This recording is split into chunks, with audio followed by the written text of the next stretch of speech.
Mesdames et Messieurs les journalistes, le 20 septembre 2020,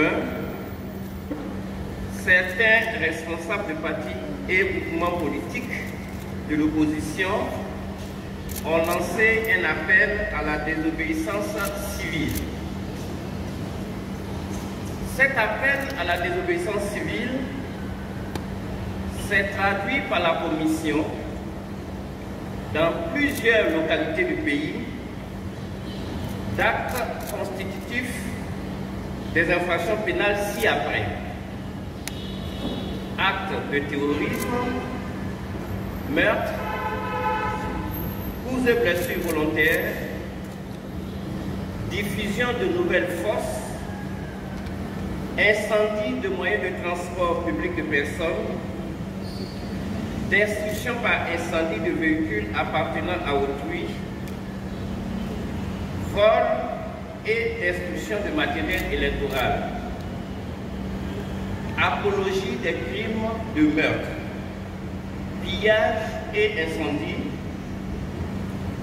destruction d'édifices, troubles à l'ordre public, entrave à la liberté de circuler par la pose de barricades de toute nature sur la voie publique. La désobéissance civile s'est également traduite par un appel au boycott actif de l'élection présidentielle du 31 octobre 2020 à l'initiative de ces mêmes partis et mouvements politiques de l'opposition. Ce boycott actif a entraîné la commission par les partisans de ces partis et mouvements politiques de nombreux actes d'une particulière gravité, notamment l'empêchement du vote, des meurtres, des coups et blessures volontaires, des incendies volontaires, des destructions d'édifices et de biens, des entraves à la libre circulation des biens et des personnes, des incitations à la haine et à la violence, des diffusions de nouvelles forces dans le but de créer des affrontements intercommunautaires, etc.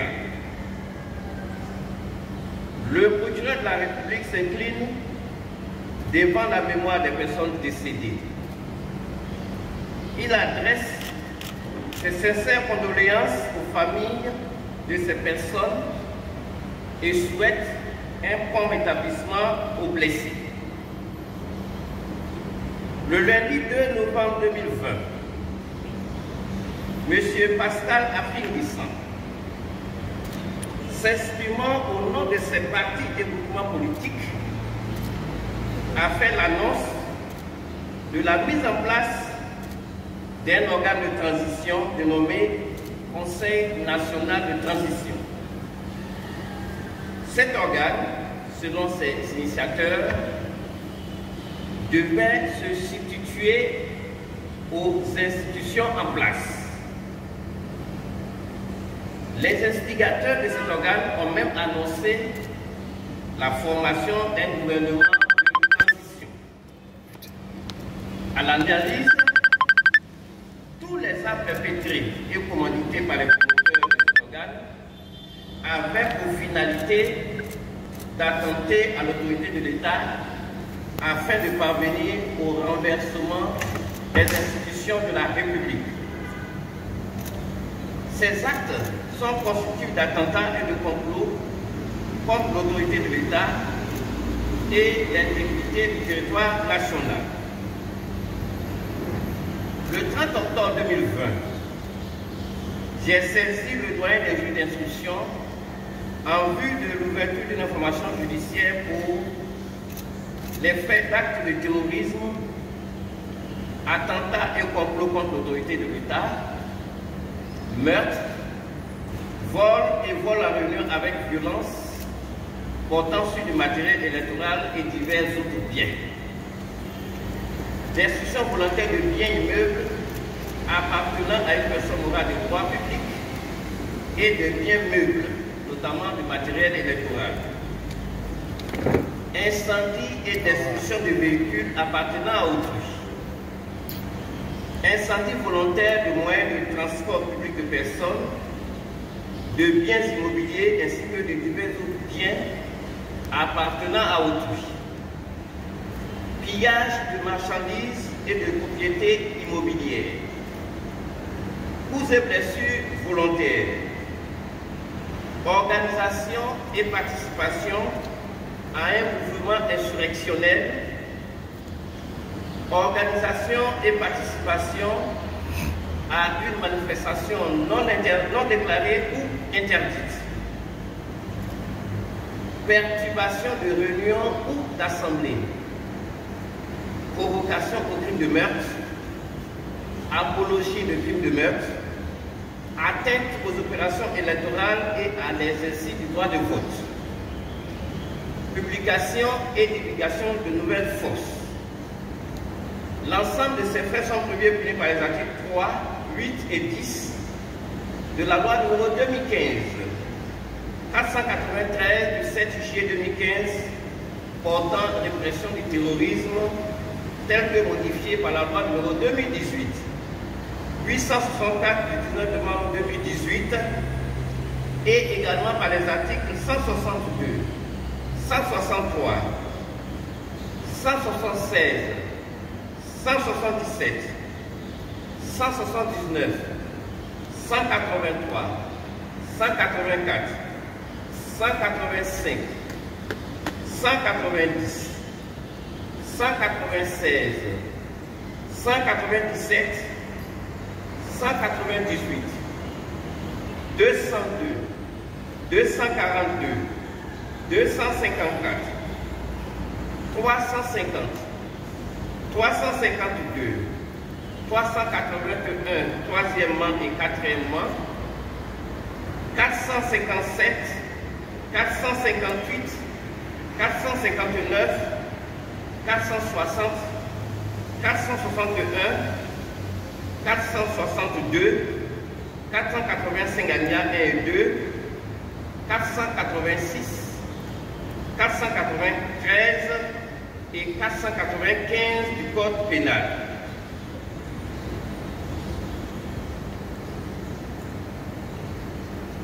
C'est le lieu d'indiquer que plusieurs personnes sont déjà détenues. Il s'agit de M. Ndapri Dia Ange Félix, Koudou Yannick Arnaud alias Jaguar, Medvedev Yann National Kilo Morgan, Baye Yapouri Abdou Karim, Dabo Dazier Jean, Wayoro Treiri Aimé Cyril alias Mâchoiron du désert, Taou Yeneza Venance alias Peché, Ayoub Senab, Miezan Poidio Poitrin B. Bouboué alias Didier Volcano. Il reste entendu que les procédures déjà ouvertes dans le cadre d'infractions qui ont un lien de connexité avec la présente procédure seront jointes à celle-ci. Dans le cadre de l'enquête ouverte, plusieurs personnes ont été interpellées le 3 novembre 2020 au domicile du président Henri Konan Bédié. Il s'agit d'eux.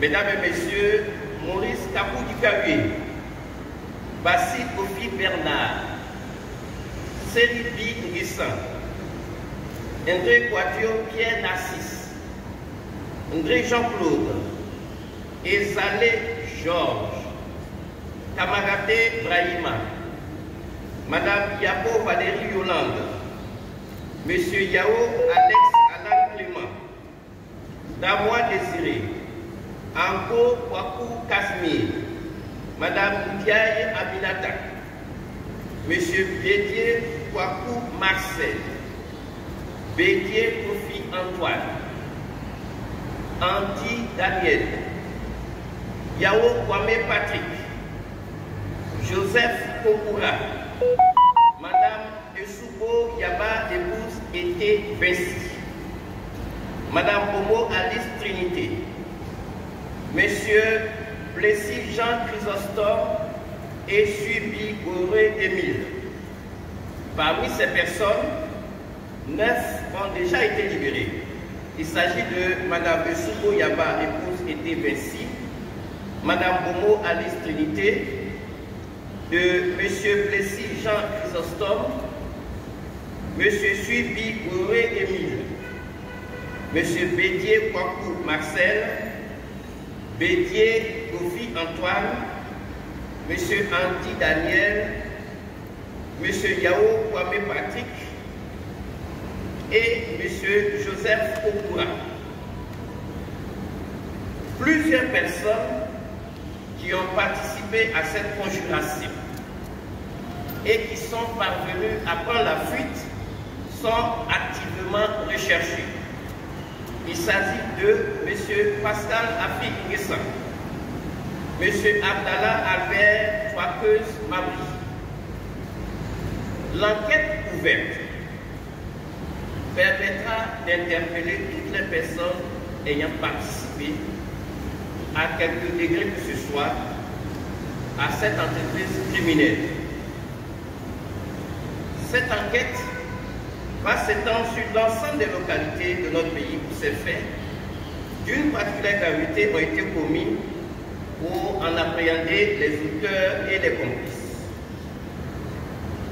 Je tiens particulièrement à féliciter les forces de défense et de sécurité qui, dans le cadre du maintien de l'ordre, ont fait preuve d'un grand professionnalisme. Je vous remercie.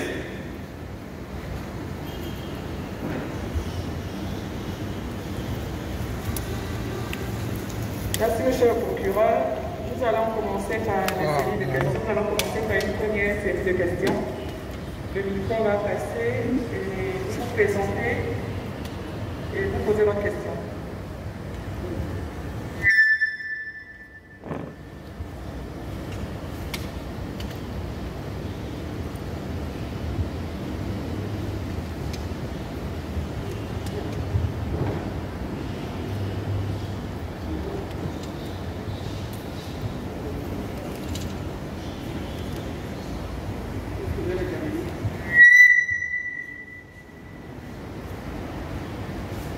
Bonsoir, je suis Cabri Yamba de Pro TV.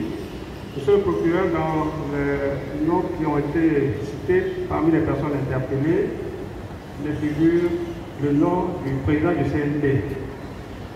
Et si j'ai bien compris, ces arrestations ont un lien avec la création de cette institution que vous avez trouvée parallèle aux institutions de la République.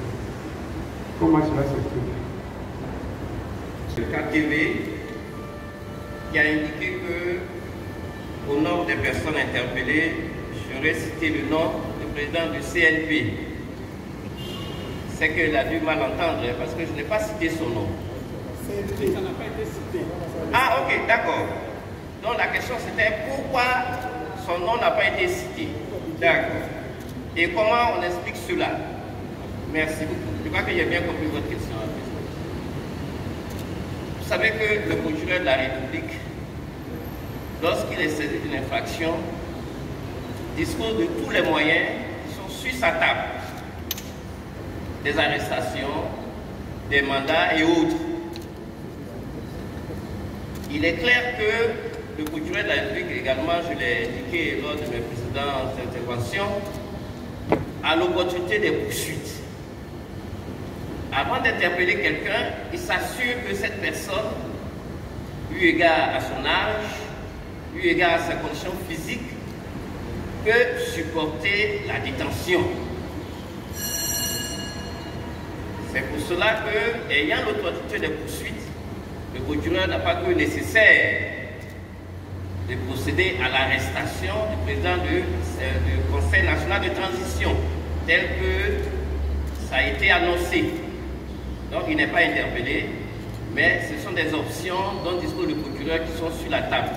Et comme je l'ai indiqué, le procureur a l'opportunité des poursuites en fonction de la personnalité de la personne qui est mise en cause dans le cadre d'une procédure. Est-ce que ça répond à votre question? Bonjour, Taïbo, sont la première série de personnes que vous avez citées? C'est dans quel cadre qu'elles ont été arrêtées? Qui sont-elles? Est-ce qu'elles appartiennent à un parti politique? La première série, avant les gens du PDCI, s'il vous plaît. Avant les gens qui ont été arrêtés au PDCI, il y avait une première série de personnes que vous avez citées. Qui sont-elles? D'accord. Merci. Évidemment, je ne peux pas répondre leur nom puisque j'ai déjà indiqué, mais j'ai commencé mon propos en disant qu'il y a eu un appel à la désobéissance civile qui a continué par un boycott et qui s'est terminé avec la création d'un conseil national de transition. Mais déjà, les premières personnes à avoir été interpellées, on a même, vous le savez bien, on a cité des personnes comme Balé Puchéry et autres, qui, dès le départ, ont lancé des appels à la désobéissance civile. Et on a vu ce qui s'est passé. On a vu plusieurs personnes qui, tant à Abidjan qu'à l'intérieur du pays, ont commis des actes criminels. Donc, toutes ces personnes ont été appréhendées. Elles sont déjà présentées devant des juges d'instruction tant à Abidjan qu'à l'intérieur du pays. Mais j'ai insisté sur la dernière phase du Conseil national de transition, puisque c'est ce qui nous a permis d'appréhender certaines autres personnes, dont certaines sont déjà avec nous, certaines sont déjà en détention, et plusieurs autres vont être présentées. Il y en a qui sont présentées aujourd'hui même au juge d'instruction. Je ne sais pas quelle sera la position que le juge va adopter, parce que le procureur a la possibilité d'interpeller des personnes durant l'enquête préliminaire, mais c'est le juge d'instruction qui peut les placer en détention. Et donc, on attend ce que le juge va décider pour les dernières personnes qui ont été présentées au juge d'instruction aujourd'hui même. Il reste entendu que le juge d'instruction, comme le procureur l'a indiqué, a plusieurs options sur sa table également. Il y en a pour qui il peut prononcer des contrôles judiciaires puisque notre législation le permet aujourd'hui, mais il y a d'autres pour qui aussi il peut décerner un mandat de dépôt. Mais je ne vais pas vite en besoin. Je peux parler des personnes qui sont déjà en détention, des personnes qui sont activement recherchées, mais les personnes pour lesquelles ou contre lesquelles le juge actuellement est en train de faire l'information, on attendra la fin de l'information du juge qui les reçoit maintenant pour voir quelle a été la décision prise par le juge. Votre intervention suscite beaucoup de questions maintenant. Nous allons donc prendre 5 questions, une première série de 5 questions. Monsieur le procureur, qu'est-ce qu'on doit retenir ce soir? Que Afin Guessan et Mabou Touaké sont recherchés, que Bédié n'est pas inquiété pour l'heure. L'Union nationale des journalistes de Côte d'Ivoire a essayé de faire maints efforts pour pouvoir obtenir sa libération, mais c'est impossible. Bon, il a eu le malheur d'être là, ce jour-là. Il a eu le malheur aussi de travailler pour une presse proche du PDCI RDA. Est-ce que, devant ce tas de faits, nous qui sommes journalistes des journaux proches de l'opposition, devons craindre? Puisque là, il y a un journaliste qui est arrêté depuis la l'UNG, n'arrive même pas à obtenir sa libération. Est-ce que le procureur peut nous dire que désormais, nous qui sommes travaillant pour les journaux proches de l'opposition, devons craindre par rapport à la police? Merci. Je suis Philippe Théa, distrait du quotidien Notre Voix. Monsieur le procureur de la République, vous avez, parlant de M. Afin Guessan et Mabou Touaké, vous avez dit qu'ils ont participé à une conjuration. C'est bien cela. Alors, dans un communiqué au nom du CNT, publié par justement M. Mabou Touaké, avant-hier, je le cite notamment, le Conseil national de la transition note que certains acteurs de la communauté internationale demandent un retour à l'ordre constitutionnel alors que depuis le 1er novembre 2020, il n'y a plus d'ordre constitutionnel en Côte d'Ivoire, puisque l'ex-président de la République, M. Alassane Ouattara, a librement fait le choix, par ses violations graves et répétées de la Constitution, des lois de la République et des libertés individuelles, de mettre la légalité en vacances. Fin de citation. Alors, avec cette sortie, vous n'avez pas le sentiment que vous, aujourd'hui, en tant que parquet, vous laissez instrumentaliser par un pouvoir que ceux-là même qui organisent les manifestations ne reconnaissent plus. Deuxième question, le garde des Sceaux, M. Sassan Kabilé, lorsque le projet de référendum passait à l'Assemblée nationale, il a expliqué, avant l'adoption du texte, il a expliqué que M. Ouattara ne pouvait pas participer, mais ce n'était pas éligible, et que les députés pouvaient voter le texte. Et c'est sur cette base que les Ivoiriens ont voté ce référendum. C'est le même ministre qui est là aujourd'hui, au moment où l'élection de M. Ouattara du 31 octobre dernier, qui a suscité des contestations, provoque des troubles graves que nous tous nous déplorons. Vous aujourd'hui, en tant que parquet, en tant que procureur de la République, quand vous engagez des poursuites judiciaires, est-ce que vous n'avez pas toujours le sentiment de vous laisser instrumentaliser par l'exécutif? Il y a plutôt de l'innovation en fait, pareil une économie sur la presse. Monsieur le procureur, les violences qui ont été signalées dans l'arrière-pays sont assez paradoxales, puisque la plateforme de l'opposition accuse le pouvoir en place de ces violences et tout de suite vous venez de nous dire que vous incombez cette violence à la plateforme de l'opposition. Alors, qu'est-ce qui justifie ces accusations, monsieur le procureur? Par rapport à ceux qui étaient qualifiés comme des microbes, on sait que les personnes ont été prises à Dabou, à Bongouanou et à Daoukro. Est-ce que ces personnes-là, est-ce que le procureur, ces personnes ont été présentées au procureur ou bon, est-ce que le procureur s'intéresse à ces personnes ou ne s'intéresse pas à ces personnes pour avoir vraiment des informations dessus? Merci. Je suis journaliste à Kouassi.com.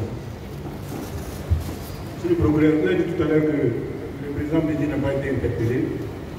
Qu'est-ce qui explique la présence des forces de l'ordre devant son domicile? Pour toutes vos questions, Monsieur Jérôme André du Nouveau Réveil a parlé du journaliste de PDCI 24. Il n'y a pas si longtemps que ça, une poignée de semaines, à l'invitation du Conseil national de la presse, j'ai fait une conférence du Conseil national de la presse et de l'UNESCO. J'ai fait une conférence aux journalistes au Tiama, dans laquelle il était question de métier de journalisme et des infractions. Et on s'était entendu, d'ailleurs on avait parcouru la déontologie des journalistes en disant que c'était une activité qui consistait à recueillir, analyser, à commenter éventuellement, après avoir vérifié et en se conformant à une déontologie des faits qu'on va porter à la connaissance d'autrui. Mais il n'a jamais été dit que le journaliste devait se concerter avec des personnes.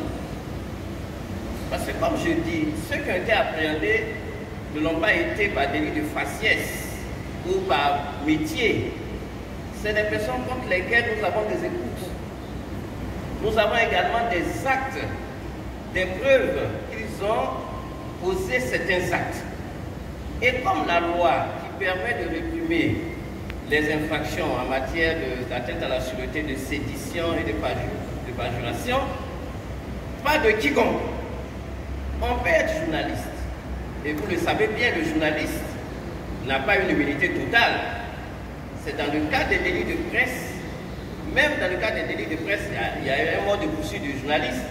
Mais si on sort des délits de presse et qu'on se rend compte que le journaliste n'a pas posé des actes de journalisme, ou à côté des actes de journalisme, il a posé d'autres actes qui sont infractionnels, ceux-là.